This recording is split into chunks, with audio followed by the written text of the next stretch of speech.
Once your meat is no longer pink and it's all nice and brown, we're going to go ahead and add some vegetables that I already stir-fried. You can add any vegetables of your choice. We chose 1 head of broccoli, 1 red bell pepper, 1 green bell pepper, and about 2 cups of mushrooms. And I went ahead and sauteed those ahead of time so they're not too crisp, but we want to add as many vegetables as we can to make this the healthiest that we can. So we're going to go ahead and add those to the beef. And then just stir it to combine.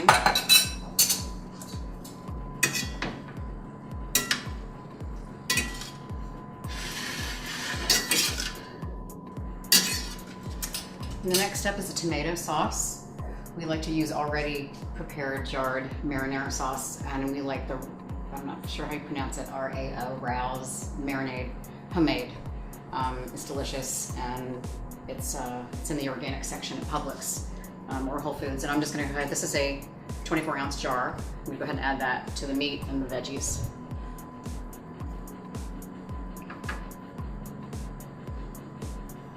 And then again, just stir it to combine.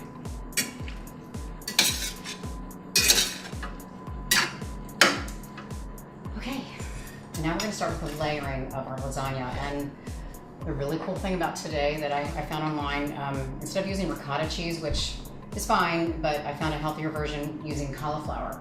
So what I did was I put the cauliflower in a blender and pulsed it until it's like a rice consistency, not like, what's the word, not pulverized. It's not totally ground up. It's kind of, you know, grainy like rice. And then I added a little bit of garlic, 1 egg yolk, and some spices. I added oregano and a little bit of parsley, and 1 cup of mozzarella cheese. So we're going to use this in place of the ricotta layer. If we are going to use mozzarella, we have to use mozzarella. But this does add in veggies that, you know, will just make the dish even that much healthier, and people may not even know. So, oh, and speaking of that, if you haven't seen on drbenlerner.com, there's a hilarious thing about kale with Jim Gaffigan. He's a stand-up comedian. You have to watch it. Speaking of adding in veggies, you'll know what I mean. You're going to put about 1/4 cup of the marinara sauce in your pan first before you use it all in your meat and veggies, and just put it on the bottom of your pan, and I just spread it out with the back of a spoon. So that'll be your first layer. Next we're going to add, oh, this is heavy, wow, about 1/4 of the meat and vegetable mixture. Put that in and spread it around.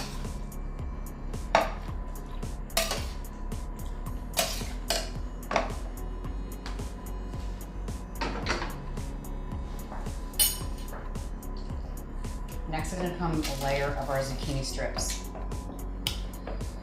which will taste almost like pasta. It does give you that texture, nice chewy texture. And just lay them. Just lay the strips side by side, and just in a hole all the way across, cover up the layer beneath.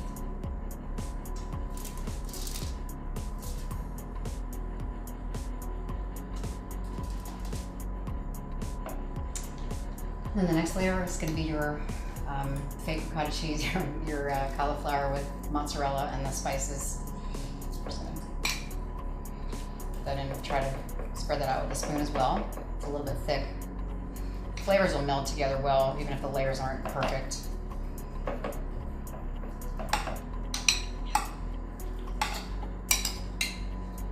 then we're going to add some mozzarella.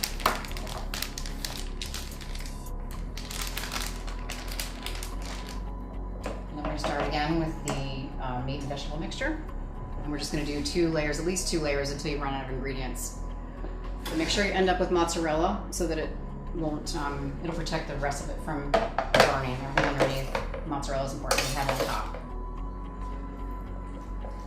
So then after 1 more layer of cauliflower on top of the zucchini strips, you're going to just do the rest of the mozzarella on top, and we're going to put it in an oven of 350 degrees for about 30 minutes. Just keep an eye on it, and when it's bubbling and the cheese is starting to brown, it should be done.